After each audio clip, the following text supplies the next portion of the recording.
আসসালামু আলাইকুম, কি অবস্থা সবার? আশা করছি সবাই অনেক ভালো আছেন। আজকের ভিডিওতে আলোচনা করব Honor X9D 5G ফোনটা নিয়ে। এই ফোনটা মার্কেটে লঞ্চ হওয়ার পর থেকে কিন্তু বেশ এটাকে হাইপ ফেলেছে মার্কেটে, বিশেষ করে এটা ডিউরেবিলিটি টেস্ট নিয়ে। অনেকে কিন্তু অনেকভাবে এটাকে টেস্ট করতেছে। কেউ গাড়ির পিছনে দড়ি দিয়ে টেনে হেঁচড়ে টেস্ট করতেছে, আবার কেউ মনে করেন যে পানিতে ফেলে দিয়ে টেস্ট করতেছে। তো মূলত আমরা কিন্তু এই ফোনটা শুধু ডিউরেবিলিটি টেস্ট বা শক্তপোক্ত দেখে কিন্তু ফোনটা নিয়ে নিব না। এই ফোনটাতে আদৌ পারফরম্যান্স কেমন করবে, এটার ভিতরে কি কি ব্যবহার করা হয়েছে, এটা কিন্তু জানাটা অনেকটাই জরুরি। তো এই ফোনটাতে কি কি ব্যবহার করা হয়েছে, পারফরম্যান্স কেমন হতে পারে এবং এই ফোনটা কাদের জন্য ভালো হবে এবং কাদের জন্য ভালো হবে না, এই সব কিছু শেয়ার করব আজকের ভিডিওতে। তো আপনি যদি আমার চ্যানেলে নতুন হয়ে থাকেন, অবশ্যই বলবো চ্যানেলটা সাবস্ক্রাইব করে আমার পাশে থাকুন। চলুন ভিডিও শুরু করা যাক। প্রথমে যদি ফোনটা ডিজাইন নিয়ে কথা বলি, ডিজাইনটা দেখতে শুনতে বেশ ভালো, তবে এইটা ফোনটা হাতে নিয়ে আপনি যদি ব্যাক প্যানেলটা দেখেন, সেক্ষেত্রে কিন্তু আপনি খুব সহজেই বুঝে যাবেন যে এটা একটা হনরের ফোন। কারণ হনরের যে ক্যামেরা মডিউলটা রিং লাইটের মতো দেওয়া থাকে, এইখানেও কিন্তু সেরকমই দেওয়া হয়েছে। তবে এই রিং লাইটের ডিজাইনটা কারো কাছে ভালো লাগতেও পারে, আবার কারো কাছে নাও লাগতে পারে। তবে আমার কাছে কিন্তু এই ডিজাইনটা মোটামুটি ভালোই লাগে। এই ফোনটা থিকনেসে ব্যবহার করেছে 7.8 mm, এটার ওয়েট ব্যবহার করেছে 193 গ্রামের মতো। তবে এই ফোনটার সবচেয়ে হাইপের দিক অর্থাৎ ফোকাসের দিক যেটা বর্তমানে, সেটা হলো এটা ডিউরেবিলিটি টেস্টটা। কারণ এই ফোনটা কিন্তু আপনি 6 মিটার উপর থেকে যদি ফেলে দেন, তারপরেও কিন্তু ফোনটার কোনো রকমের ক্ষয়ক্ষতি হবে না। এই ফোনটা এতটাই শক্তপোক্ত একটা ফোন। এবং এই ফোনটাতে কিন্তু আরও বেশ কিছু ভালো দিক রয়েছে, যেমন এটাকে IP68 এবং IP69K এর মতো রেটিং রয়েছে, যেটা দিয়ে আপনি পানির মধ্যে চুবাইতে পারবেন এবং কি এটা যদি পানির মধ্যে অনেকক্ষণ পড়ে থাকে, তারপরে কিন্তু এই ফোনটাতে কোনো রকম পানি ঢুকবে না। এবং এইটা দিয়ে কিন্তু আপনি পানির নিচে সেলফিও তুলতে পারবেন, ফটোগ্রাফিও করতে পারবেন, বিশেষ করে ভিডিও রেকর্ডও কিন্তু এই ফোনটা দিয়ে করতে পারবেন। এখন কথা বলি ডিসপ্লে সেকশন নিয়ে। এই ফোনটাতে রয়েছে 6.79 ইঞ্চির একটা অ্যামোলেড 120 Hz রিফ্রেশ রেটের ডিসপ্লে। এবং এই ডিসপ্লেটা খুবই ভালো একটা ডিসপ্লে, কারণ এই ডিসপ্লেটার যখন আপনি চিন বেজেলটা দেখবেন, তখন কিন্তু আপনার মনে একটা শান্তি আসবে। কারণ একদমই ন্যারো চিন বেজেল রাখা হয়েছে, যেটা আপনি হাতে নিলে মনে হবে যে একটা ডিসপ্লে আপনি হাতে নিয়েছেন। এবং এটাতে কিন্তু তারা 1800 নিটস HBM ব্রাইটনেস ব্যবহার করছে, যেটা আপনি ইনডোর এবং আউটডোরে অনায়াসে ব্যবহার করতে পারবেন। আর 6000 নিটস পিকে ব্রাইটনেস থাকাতে এটা কিন্তু আপনি যে কোনো ভিডিও যদি দেখেন, সেক্ষেত্রে সর্বোচ্চ আলো দিয়ে দেখতে পারবেন। এবং এই ডিসপ্লেটার ব্রাইটনেসের বিষয়টা আপনি যদি একদম ডিরেক্ট সানলাইটেও যান, তারপরে কিন্তু অনায়াসে ব্যবহার করতে পারবেন, কোনো রকমের সমস্যা হবে না। আর এটা কিন্তু একটা 1.5K রেজুলেশনের ডিসপ্লে, সাথে HDR এর সাপোর্ট থাকছে। তবে এই ডিসপ্লেটা আরেকটা ভালো দিক রয়েছে, যেমন এই ডিসপ্লেটা তারা ব্যবহার করছে 3840 ডিমিং তারা ব্যবহার করছে, অর্থাৎ এইখানে আপনারা খুবই ক্লিয়ার একদম নিখুঁত একটা কালার পেয়ে যাবেন এই ডিসপ্লেটাতে। সাথে 1 বিলিয়ন কালারের সাপোর্ট তো থাকছে এই ডিসপ্লেটাতে।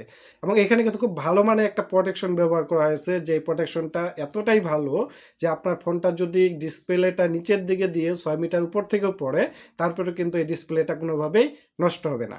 তো এই জিনিসটা কিন্তু হনরের খুবই ভালো একটা দিক, কারণ তারা কিন্তু বরাবরই এই ডিউরেবিলিটি টেস্ট দিয়ে কিন্তু তারা অনেকটা এগিয়ে থাকে অন্য অন্য ব্র্যান্ডের চাইতে। তো ডিসপ্লেটা খুবই ভালো একটা ডিসপ্লে হবে, এটা নিঃসন্দেহে বলা যায়। এখন আসি পারফরমেন্স সেকশন নিয়ে। দেখুন, একটা ফোন যত শক্তপোক্তই হোক, যদি ফোনে পারফরমেন্স ভালো না হয়, সেক্ষেত্রে কিন্তু আপনি কোনোভাবেই সন্তুষ্ট থাকবেন না। তো অবশ্যই ফোনে পারফরমেন্স ভালো থাকতে হবে। আর এই ফোনটার যে সফটওয়্যার সেখানে ব্যবহার করছে অ্যান্ড্রয়েড 15, আর এখানে কিন্তু ম্যাজিক OS 9 ব্যবহার করছে। তো আসলে হনরের সফটওয়্যার নিয়ে কোনো ক্লেম করার কোনো কিছু নেই, একদমই ফাস্ট সফটওয়্যারগুলো, এবং বিশেষ করে এটার যে অ্যানিমেশনগুলো, সেগুলো কিন্তু আমার ব্যক্তিগতভাবে হনরের সফটওয়্যার এক্সপেরিমেন্ট আমার কাছে খুবই ভালো লাগে। আর এটা একটা নিট অ্যান্ড ক্লিন সফটওয়্যার থাকে, কিছু বুলটুয়ে থাকলেও সেগুলো কিন্তু আপনি অনায়াসেই আনইনস্টল করতে পারবেন।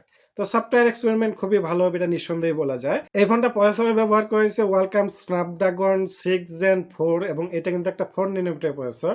তো এই প্রসেসরটা কিন্তু সচরাচর দেখা যায় না, একদমই নতুন একটা প্রসেসর আপনারা বলতে পারেন। আমার জানার মতো দুই একটা ফোন আছে এই প্রসেসর দিয়ে। তো এই প্রসেসরটা আসলে কেমন পারফরমেন্স করবে, এটা কিন্তু অনেকেরই ধারণা নেই। এই প্রসেসরটা এমন পারফরমেন্স করবে যেটা আপনি রেগুলার লাইফে অনায়াসে ব্যবহার করতে পারবেন, টুকটাক গেমিং করতে পারবেন। তবে আপনি যদি ভারী গেমার হয়ে থাকেন, সেক্ষেত্রে কিন্তু এই ফোনটা একদমই আপনার জন্য যাবে না, কারণ এটা দিয়ে আপনি ভারী গেমিং করতে পারবেন না। ভারী গেমিং করতে কিন্তু গেলে কিন্তু ল্যাগের দেখা পাবেন। তো এই ফোনটা রেগুলার লাইফের জন্য ঠিকঠাক আছে, আর তবে ভারী গেমের জন্য অবশ্যই এটা অনেকটাই পিছিয়ে থাকবে। তো এই ফোনটা কিন্তু পাওয়া যাচ্ছে দুইটা ভেরিয়েন্টে, 8 GB এবং 12 GB, সাথে 256 GB স্টোরেজ এবং 512 GB স্টোরেজ এই ফোনটা পাওয়া যায়। তবে এখানে আলাদা করে কোনো মেমোরি কার্ড আপনারা ব্যবহার করতে পারবেন না।